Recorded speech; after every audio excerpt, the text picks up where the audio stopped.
everyone, welcome to my channel. My name is Rashi Goel, and in this video we are going to solve 15 factorial by 17 factorial minus 16 factorial is equals to what? So let's start with today's video solution. So 15 factorial by 17, we can write it as 17 times 16 times 15 factorial by minus 16 factorial, we can write it as 16 times 15 factorial.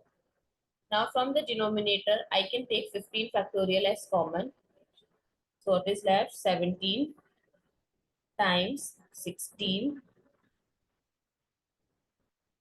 minus 16. Now we can cancel out 15 with 15 factorial. So what is left? 1 by, now I can take 16 as common.